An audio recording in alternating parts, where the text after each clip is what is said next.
چې څومره هم په دې تالار کې درانه مشران دي، سپین ږیري دي، علما دي،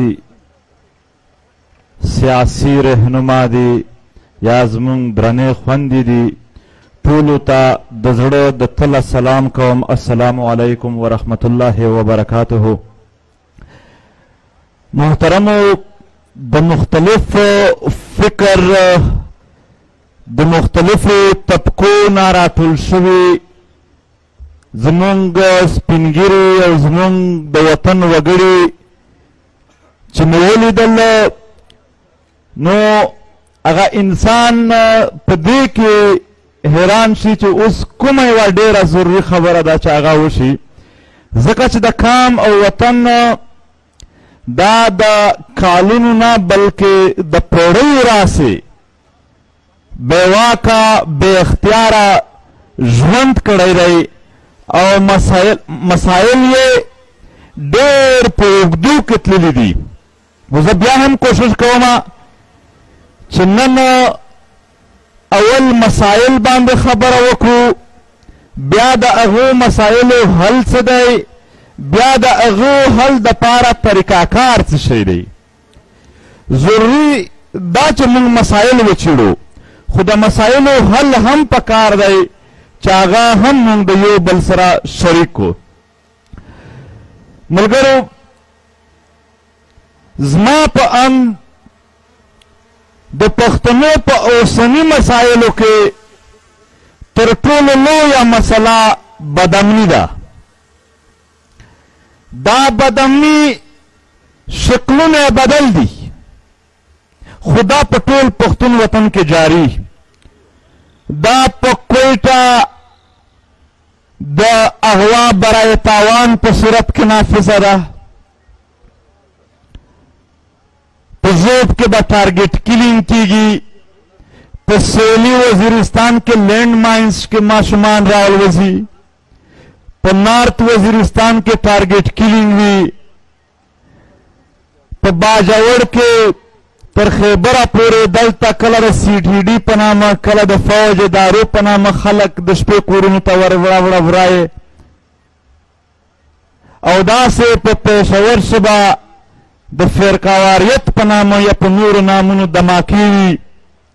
خو د پخوانه شروع بدامني اوس هم شروع ده. دا کام په اوسني وخت کې په 8000 نه زیات ځوانان ورک لري. د پښتون کام بې وسه دی، دا بې تعلیمه دی، د ده کور ته چې په توره شپه کله سره د ټوپکو خلک وروړي، هلته د هغو کور والا یو وس وي چې ښې چغې ووهي، مور یې ژاړي ما یې رانوړه، هغه یې یوسي. بیا په دې ملک کې قانون، عدالت، آئین هیڅ نه وي او هغه ورک وي. او هغه بې وسه خلک څه کوي؟ هغه یوازې ژاړي، نور هیڅ وس نه لري. 8000 نه زیاتې میندې خویندې په انتظار ناست دي، دا وړوکی تعداد نه دی. 8000 نه باندې پښتانه په ظلم او بربریت وژلي شوي دي. یو وي عام مرګ، یو وي د بیمارۍ مرګ، یو ناڅاپي اکسیډنټ وي. خو چې د انساني ظلم جبر له لاسه کوم مرګ وشي، د هغې صبر په ټول عمر د ده پلار او مور ته نه رسېږي. د مرګ هم قسمونه دي. هغه مرګ چې ناڅاپه اکسیډنټ وي یا بیماري وي، د دغې صبر وي، ځکه چې دا د خدای د طرفه د انسان یو تقدیر دی. د نور مرګونه هم د خدای د طرفه د ورځ پوره دي، خو خدای کله هم نه دي درته ویلي چې په هغه ظلم بیا ته خاموشه شه. ولې د ظلم پر مخالفت کې د خاموشي څه وینا نشته؟ ځکه چې په ظلم شوي مرګونه تر څو چې انصاف نه وشي هغه صبر نه لري. محترمو، دلته اوس هم په لکونو خلک IDPs دي، د خپل کورونو نه لرې پاتې دي، خپل کور نه لري، دلته په بنو کې ناست یو، دا مشران هسې د چکر دپاره 20 کیلومتره ایخوا د بکاخیل او د هغې مخکې تیر شئ چې دا خپل ماشومان په ټینټونو کې ووینئ. ملګرو دلته ټارګټ کیلینګز دي. په دې شمالي وزیرستان کې هر ورځ د یو پښتون کور تباه شي او برباد شي، او د ریاست د جبر نه ایخوا دلته بیا ځمکنۍ شخړې دي د خیلونو په منځ کې. زه د جنګ یادوم چې په کومو شکلونو کې زمونږ په خاوره موجود دی. تاسو د لینډ ماینز معنا په ځمکه کې شخ چې کوم بمونه دي، هغه ماشومان چې د ځمکه کې شخ بمونو نه الوتي دي د هغو چهرې تاسو لیدلي دي، مخونه مو لیدلي دي د هغو. بارود سوي دي، په بارود سوي مخونه لري، د هغو د وجود اندامونه کټ شوي دي. دنیا وایي پولیو ختم کوي، دا د انسان وجود معذور کوي.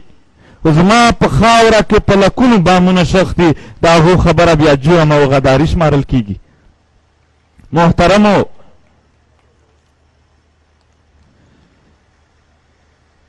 په د ډیورنډ لاین ګیټونه تیر شوي دي. چېرته چې داسې ګیټونه وي د کاروبار مراکز وي.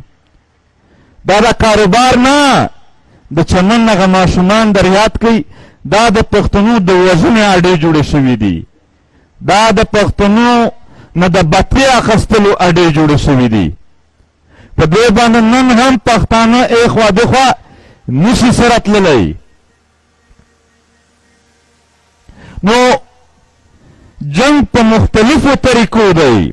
اغواکاري در یاده کوي. دا عبیدالله خان کاسی ویډیو تاسو ټولو لیدلې ده. په هغه کې د ده وجود په هتکړو کې څه وایشکریږي او خبره ورته کوي چې د اف سی ول خبره ومنئ که نیما وژني. اغوا برای تاوان یو دسی او بیا پیسې ځنې غواړي. ملګرو بدتاخوري ده. دلته په دې قبایلي سیمو کې چې د چا نه هم پیسې دي، څوک یوه هم ټیکه اخلي، په هغه کې د طالب او د فوجي د دواړو خپل پرسنټیج دی.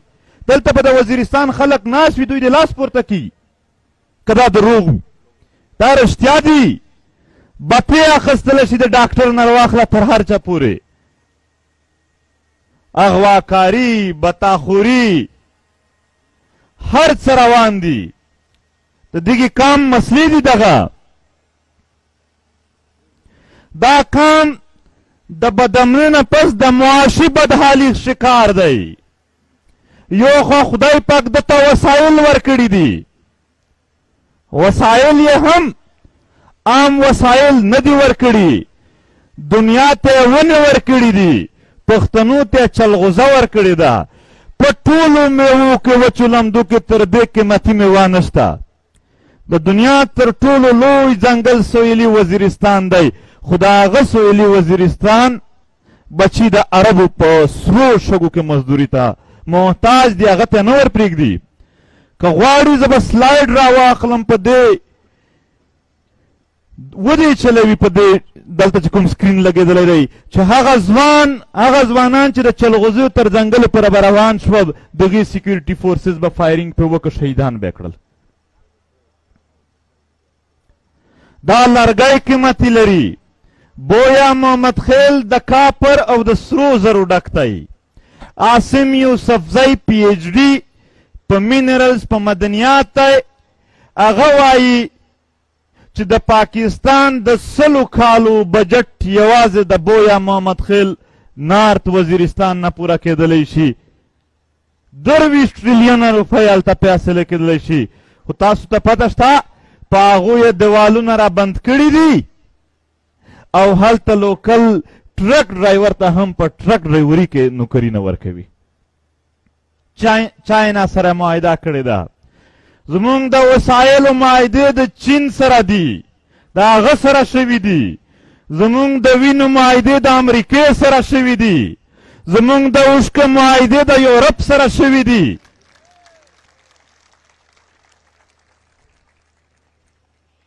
او د کاروبار د پاره چې په خپله خاوره څومره بازارونه جوړ کړي وو، بازارونه د وحشت علامت جوړ شول. څوک د کویټې او پېښور بازار ته نه وتل چې دماکه کیږي. د قبایلي اضلاع 36 بازارونه ړنګ شوي دي. میرانشاه مکمل ړنګ شوی دی چې د کاروبار یو لوی مرکز و. لوی سم بازار باجوړ چې نن تېرېږي، نااشنا سړي ته که چا ونه ویل چې دلته بازار و، خپل یې د علاماتو نه هم پته نه لګي چې دلته پخوا بازار پروت و. باړا بازار اوس هغه خلک هیڅ کاروبار نه لري. د پېښور په هوټلو کې اوس هلته دوی لوښي او کودي وینځلو ته مجبور شوي دي. دا کام د یو لوی مسایل سره مخامخ دی. په دې ډیورنډ لاین باندې چې لږ څه کاروبار و، هغه ته د NLC په نامه باندې فوج خپله اداره راوړه. هغه NLC ونیو او ورسره قبضې دي. دا څماولنګ د خوست او د دوکۍ نه واخله د سوات پره چې څومره مدنیات راخیږي، په دې کې د دغې ملک خلک غیر قانوني بتې اخلي. غیر قانوني بتې دي. او چې څه لږ پراجیکټ راشي، لکه مثال یې درکوم ماري پټرولیم یا په کرک کې د ګیس دپاره چې OGDCL ولګي، په هغه کې نوکرې هم د نان لوکل وي. مونږ ته خلک پیغور راکوي چې تاسو خو په کراچۍ او په لاهور کې کاروبار ته راځئ. نو هلته مونږ مجبور شوي یو ځکه چې د خپل وطن هیڅ راپاتې نه دي. ملګرو محترمو، دا کام تعلیمي مسلې لري. اول خو په نصاب کې مسله ده. په دې نصاب کې د پښتنو یو اتل هم نه ورچوي. نصاب هغه شی دی چې د ماشومانو ذهن او فکر جوړوي. د دوی په فکر کې په پاکستان کې یوازې هغه خلک په دې کې د خلکو ذهنونو ته ورچوي چې هغه د پښتنو سره تعلق نه لري. دلته د پښتو ژبه مسله ده. دا ژبه لوی اهمیت لري چې زه دلته په اهمیت یې نه غږېږم، خو د هغې ژبې هم په دې ملک کې د دغې ژبې هره ورځ داسې بېعزتي کېږي چې یو پښتون چاته ور مخامخ شي، ده ته به په خپل پښتو ویللو شرم محسوس کېږي. ملګرو، صحت په حواله سره چې مسلې وګورو، ستا په خاوره باندې اوس هم د سرکاري واکدارانو تر څار لاندې د هغو د خپل پرسنټیج لاندې د آیس او د نورو نشاور اشیات یو لوی کاروبار شروع دی او ستا د ځوانانو صحت او ستا د وګړیو صحت ور خرابوي. او دلته د لینډ ماینز واقعه چې وشي، نو ته یې په سلګونو کیلومتره لرې وړې. د هغې دپاره څه انتظام نشته دی. ملګرو، ځمکني معاملات دي. چېرته په جنوبي پښتونخوا کښې د دوو قبیلو په منځ کې لانجه ده. چېرته په ساوت او نارت وزیرستان کې ده. په کورم ایجنسي کې، په دیر کې، د باجوړ او د مومند په دې کې برابر ریاست تل د جنگ کولو هڅې کړي دي. زه به یو مثال درکم. دا شکای او خایسور دوه په ساوت وزیرستان سویلي وزیرستان کې علاقې دي. بیا د دغو اپریشن وشه، په کورونو کې چاقو هم نه و ورسره. اچانک یې هلته په ځمکه معامله سره راغله. چې معامله راغله، سبا سره کېناستل، کنې راکټ او ټوپک هر شی موجود دي. زه حیران شول. ما پوښتنه وکړله چې نه زمونږ په کورونو کې خو دلته چړې نه وې د راکټ لانچر د کومه راغلي دي. نو یو اړخ ته مې ملګري پسې واستول چې معلومات وکئ بل ته ایو والا هم دا معلومات راکړل چې مشران وایي چې چاته وایي ما کرنیل صاحب ډېر ښه سړی دی په دې مقابله کې یې موږ ته اصله راکړله او ابل طرف ته هم دغه خبره وکړله چې مشران وایي چې چاته وایي ما کرنیل صاحب ډېر ښه سړی دی د تربور په مقابله کې زما ملګری یو کرنیل دواړو ته اصله ورکړې وه خرڅه کړې وه یا څه هم کړي وو هغه ځای کې په دې وزیرستان کې چې موږ دا ټوپۍ وړو زموږ ملګري نه پرېږدي چې دا ټوپۍ جرم دی خو چې کله هلته خیلونو په منځ کې جګړې راشي پوره لشکره د ټوپک سره په دوی تېرېږي دوی هر څه ورته خالي وي نو زه صرف دا وایم بل لحاظ سره زه د مسلو د حل په طرف هم راځم په میډیا کې د پښتنو نه شتون دی دا ډېر لوی سوچ جوړوي چې کله ستا مسایل په میډیا نه راځي نو ستا ځوانان به ستا پیغلې ځوانان وګړي چې څومره د وطن وي هغه به د خپل وطن د مسایلو نه خبر نه وي او که لږ څه په د میډیا د پښتنو ذکر کیږي هم هغه یو منفي کردار وي هغه د پښتنو یو داسې شکل شول وي چې هغه د پښتنو غلط ایمیج غلط شکل جوړ کړي ملګرو دا ټولې مسلې دي نورې هم ډېرې دي د دغو عوامل څه دي یو فیکټر دا ده یوه پهلو دا ده چې دا ریاست پاکستان چې جوړېده نو د پاکستان خپل فوج نه دی جوړ شوی برطانیه چې کوم خلک د ځان سره په هندوستان کې برتي کړي وو هغو ته به انډین آرمي برټش انډین آرمي ویل او په هغه کې کوم پنجاب رجمنټ او نور و هغه ټول سره جمع شول هغو ته انعام ورکړ د پاکستان فوج د هغو ټریننګ چا کړی و د هغو ټریننګ برطانیه کړی و نو د برطانیه سره چې د کومو قامونو جنګ کړی دی او د غلامۍ خلاف یې غږ پورته کړی و دغې فوج د هغو سره تر نن ورځې پورې جنګ شروع کړی دی او چې چا برطانیه ته سر ټیټ کړی و هغه سره نن هم دوی شګړې کوي یو خو اول غلطي هلته وشوه بیا په هغه نه پس دلته د غلط تقسیم دی یعنی د پاکستان فیصله به څوک کوي پارلیمنٹ په پارلیمنٹ کې 2/3 اکثریت به کوي نو په هغه کې د پښتنو 40 سیټونه د هغو 200 څنګه 2/3 اکثریت پوره کیږي نو دلته د فیصلو کولو هم داسې څه پوزیشن نشه جوړ د هغې نه پرته چې راځي بیا په پراکسي جنګونو کې دلته د پاکستان د فوج لاس دی هغو تل پردي جنګونه زمونږ خاوره ته راوړي دي او په هغو کې د دغه تباهۍ او بربادۍ په بنیاد خپل ځانونه جوړ کړي دي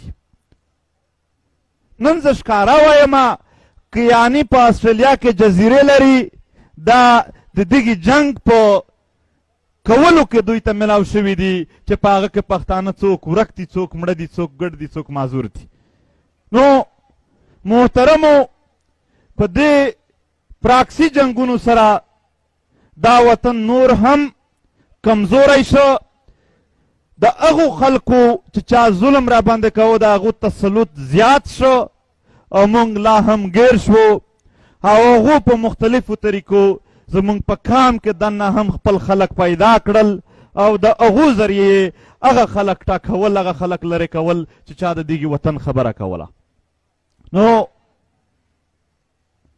په دې کې ملوث کردارونه څه شی وو مونږ چې مخامخ په دې کې کوم کردارونه لیدلي دي هغه د پاکستان د فوج د خفیه ادارې ISI او د ګوډو بیټ طالب په نامه باندې چې کوم مخلوق و دغه و دا هغه کردارونه وو چې د هغې د کبله دلته دا جنګ روان و او په دې جنګ کې پښتانه بربادېدل 200,000 نه باندې کورونه د FDMA سره ریکارډ پروت دی په قبایلي علاقو کې ړنګ شوي دي آیا په فلسطین کې یهودو دومره ظلم کړی دی چې 200,000 نه زیات کورونه ړنګ وي دومره انډیا په کشمیر کې کړی دی نه دی کړی دغې ملک وکه زموږ سره ښه په ښکاره، خو بیا هم په یو وجه موږ ټول غلي وو چې که په دې خبره کوې بیا به د انجام څه وي؟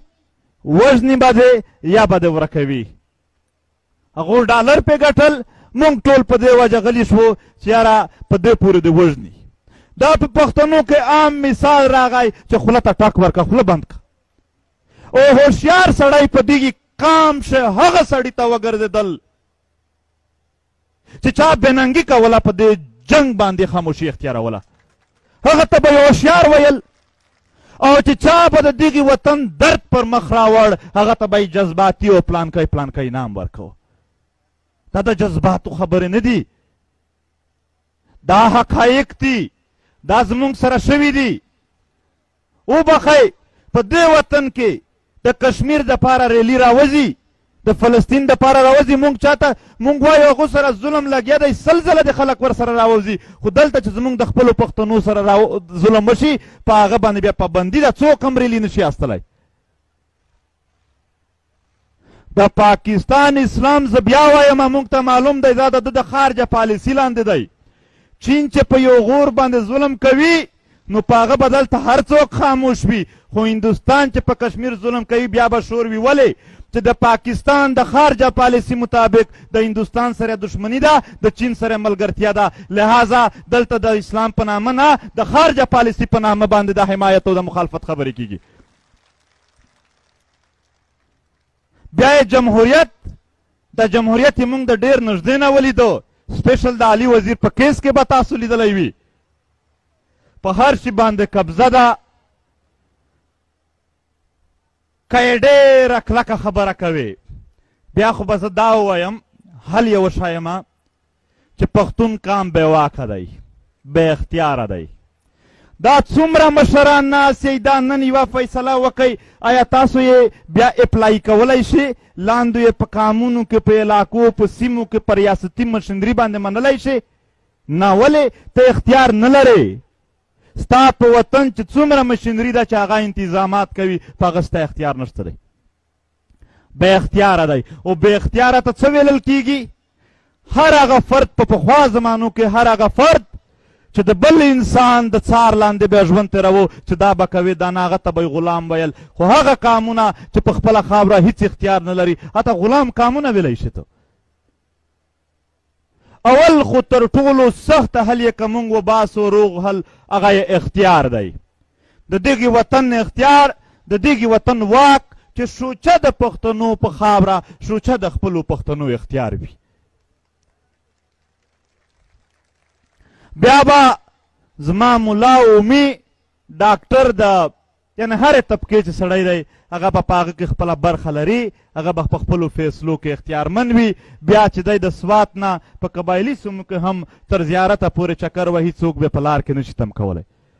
که یې دا هم نشو کولی بیا به زه د دغو څو مسلو حل بیان کړم.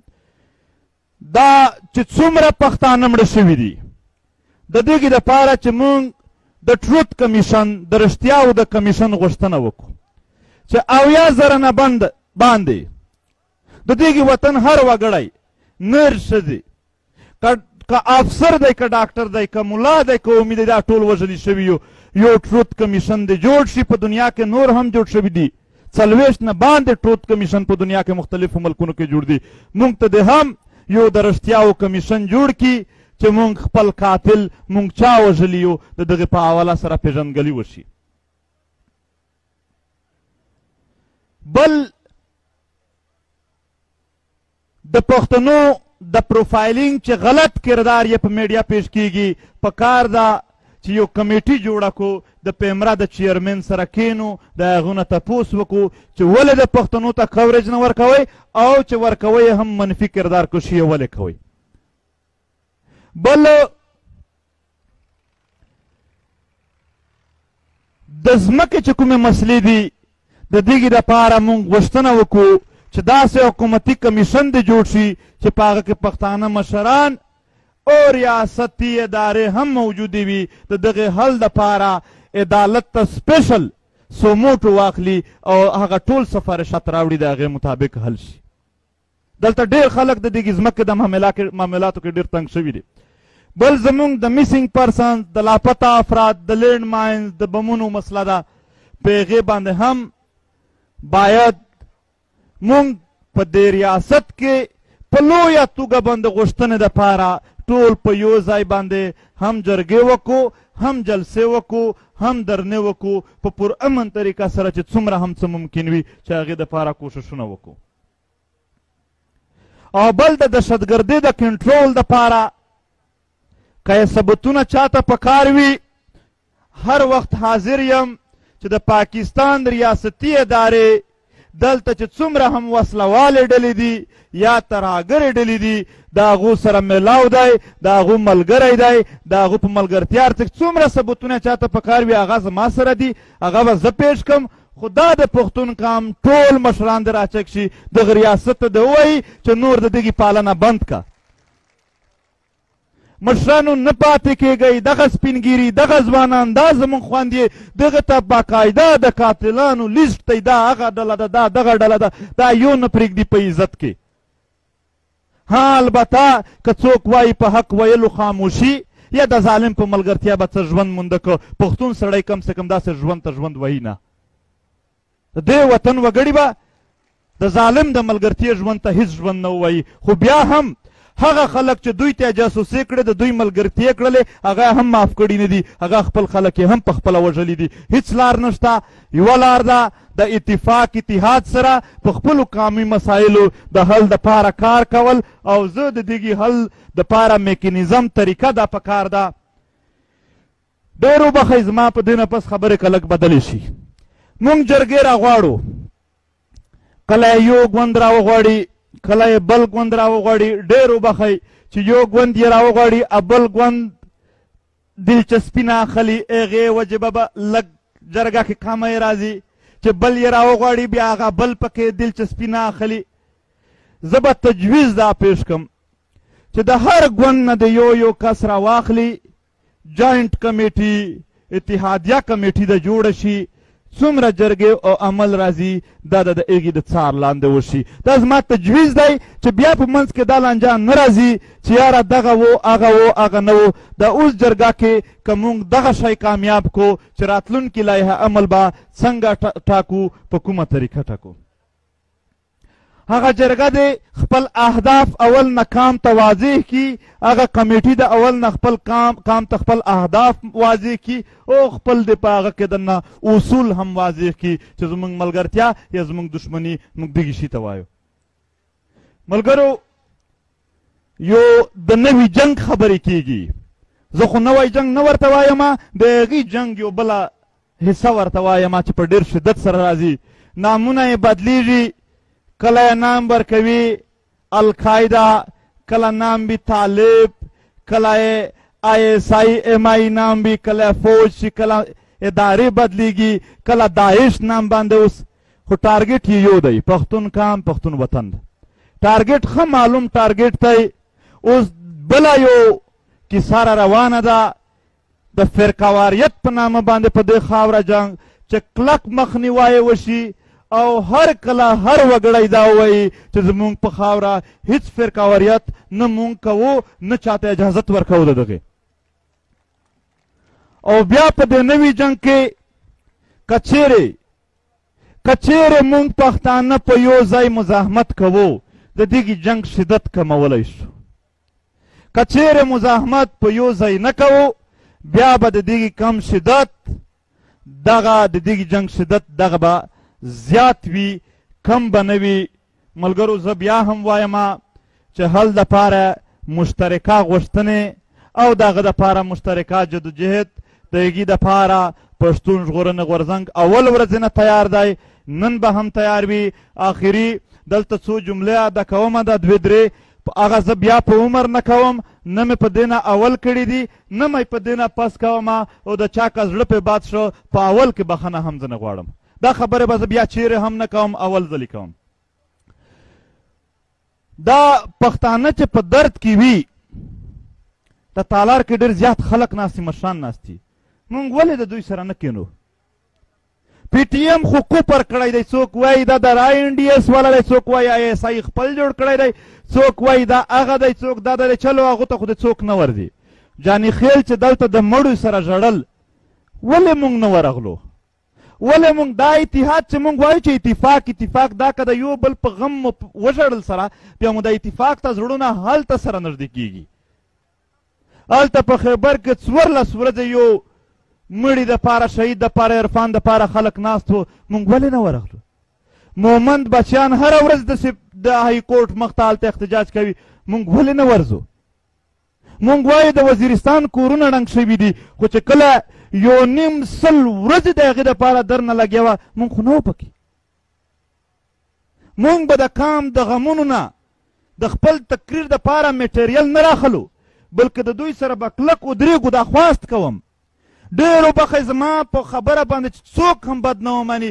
زموږ په دا وطن کې چې لوی سیاسي ګوندونه کله یو عمل کوي موږ ټول ورسره ولاړ وو، خو چې د خپل قام مو کله راپورته شوی وي په هغه کې دننه موږ بیا اول خو نه کوو، چې کوو هم برای نام چې یو نام پې پروت وي چې موږ دا کار وکړو. نو موږ به د خپل وطن په غم او درد کې که هغه کوم ځای کې وي په هغه کې د شرکت کوشش چې وکړو، بیا به دغه جرګې چې کومې وي دغه به رنګ هم سایه راوړي، د اولسونو به زموږ هیلې چې کومې وي هغه به هم مضبوطې وي، زموږ ملګرتیا به هم په دې کې روغه کېدلی شي. هو البته پی ټي ایم مونږ خپل کردار که څوک یې هم پوښتنه رانه کوي هر چا ته پیش کولی شو چې 4 کاله اول کوم حالات په دې کام وي د هغو د لرې کولو دپاره مونږ شهادتونه هم ورکړل، هم مو جیلونه تیر کړل، هم هر څه کوو، خو هغې لرې کولو خپل کلک نه کلک کوشش کوو. آخري زه دا وایم دا جرګه دی یو څو فیصلې دا هم وکړي چې یو چې کوم قامي شهیدان دي، هغه که عثمان لالا دی، هغه که عارف ارمان د خړ کمریا د 80,000 چې څومره هم دي زمونږ علما دي پکې، په هغه کې زمونږ افسران دي پښتانه، په هغه کې زمونږ سیاسي لیډران دي، نر او ښځې چې څومره هم دي، د هغې په حواله سره چې یو قرارداد پاس شي او په هغه کې دننه دعوا وشي چې د دغې ذمه دار څوک دی. دعوا ډېر زورور شی دی، باید موږ د خپلو شهیدانو دعوا وکړو. او ورسره دغه جرګه قرارداد پاس کی، ځکه چې دلته ځینې خبرې نشي منل کېدلی چې د لر او بر وطن د یو بل سره داسې رشته ده چې هلته جنګ راشي دلته هم وي، چې هلته امن وي، چې هلته څه وي هغه دلته هم راځي. نو باید مونږ دا جرګه د قرارداد پاس کو چې په افغانستان کې د هم امن وي، هم د هلته د زورواکۍ نه کار نه اخیستل کېږي او د دغو دواړو خطې حالات سم وي، د لر او بر په حواله سره یو واضح موقف اختیار شي. ملګرو بل زموږ خویندې هم ګیله وکړه د ښځو حقوق په حواله سره، بیا یو چا ډېرو بخۍ زه خو هغه ته جواب نه وایم، وویل چې دا زموږ په اسلام کې دي د دوی پرده. دا د دوی د پردې په هکله موږ ته اسلام یاد دی، خو دوی چې کله حقوق کیسه راشي بیا هلته موږ نه اسلام هیر شي. یعنې زموږ د وطن که ډېر دیندار یو که لږ، خو خویندیو ته چا په خپله برخه خپله حصه ور نه کړه. موږ صرف د دوی چې په کوم ځایون کې ګیرولی شو په هغه کې خو موږ ټول هر شی را یاد وي چې په کوم ځای کې دوی ته لږ ژوند ورخه کولی شو په هغه ځایون کې موږ نه هیر شي. نو باید موږ دلته په دې خبره باندې هم دا جرګه فیصله وکړي چې په پښتون وطن کې به د ښځو په حواله سره چې څومره ظلم جبر کېږي د هغو د بند کولو دپاره د فیصلې وکړو مشترکه چې دوی باندې ظلم جبر بند شي او د ژوند د تېرولو په هره برخه کې دوی ته موقع میلاو شي. په آخر کې چې څومره هم د جرګې مشران دي د ټولو په راتګ هم مننه، ځکه چې جرګې او اجتماعي شیان چې څوک ورته راځي نه بیا هم کامیابیږي نه. او بیا د جرګې منتظمین سپیشل پښتونخوا ملي عوامي ګوند د دوی هم ډېره مننه چې جرګه یې راغوښتې وه او دا جرګه ډېره په پراخه توګه وشوله، خو کام ته یو خبر رسوو که څوک یې آر وي او که څوک موجود دي چې که تاسو وایئ چې په یو ساده عمل به زموږ ټولې مسلې حل شوي وي، د فکر نه دا کیسې وباسئ د پښتون قام ځینې خلک وایي چې که اتفاق یې وکړه مسلې به حل شي. د پښتون قام اتفاق د مسلو د حل دپاره اولنی قدم دی. پیغ نه پس به د قربانۍ یو سلسله وي چې موږ به یې د قام وطن دپاره ورکوو. دا تش په یو 3 ورځو باندې نال کېږي، د دغې به تاسو غه نه کوئ. دا به یو میکانیزم راوباسي. زه وینم د څو کالونو نه وینم چې زموږ د قام بیانیه پر مخ روانه ده. هر وګړی په خپل شکل و خپل نظریات مطابق په مخ وړي. موږ د قام نه راضي یو. دغې قام باندې چې کله هم دغې مشرانو غږ کړی دی دوی هر وخت موږ ته حاضر شوي دي. نو موږ به هم صرف قام ته دا وایو چې وسلې به نه ماتوئ، ځکه چې په یو عمل سره هر څه نشي روغېدلی. یو عمل صرف موږ په مخ وړلی شي. دا مختلفې څپې دي چې موږ خپل قام پر مخ بوځو. خدای دې تاسو تل آباد لري، خوشحال اوسئ. او بیا هم دا وایم چې تر څو زموږ په وطن باندې دا د پردیو واک وي، د پردیو اختیار وي، تر هغې زموږ مسلې نشي حل کېدلی. او پردي هم چې دغه قسم اعمال کوي، زموږ ملګري تل وایي د پاکستان آیین څوک وایي د هغه لاندې حق غواړو، موږ خپل هم دغه وایي. او بیا چې څوک دا هم وایي چې دا آیین نه دی صحیح چې بل راوړو. و ملګریا دوی آیین خپل نه مني. موږ یې د کومه پې ومنو چې چا آیین جوړ کړی و ذوالفقار علي بټو آی پانسي کړی دی، او چې چا په هغه آیین دستخطونه ورکړي دي هغه ته ټولو ته غدار وایي. هغه که ولي خان دي وي که نور وي، هغه ټولو ته یې غدار ویلي دي. دا ملک دا چې کوم آیین یې جوړ کړی دا خپل نه مني. په دې آیین کې چې کوم ځای کې موږ ته څه لږ سہولیت راکول وي هغه نه راکوي، خو چې چېرته په دې کې زموږ ډبول وي، وهل وي، مړول وي، په هغه کې دنه که نه مو وي کړي هم په رښتیا یې راباندې رالاګو کړي. زموږ اوس هم ډېر ملګري په دروغجنې فایرونو کې بند دي. د هغوی یوازې وجه دا ده چې د آیین او دغه کیسې بالکل معنا نه لري دلته د دغې فوج اسټبلیشمنټ په مخ کې.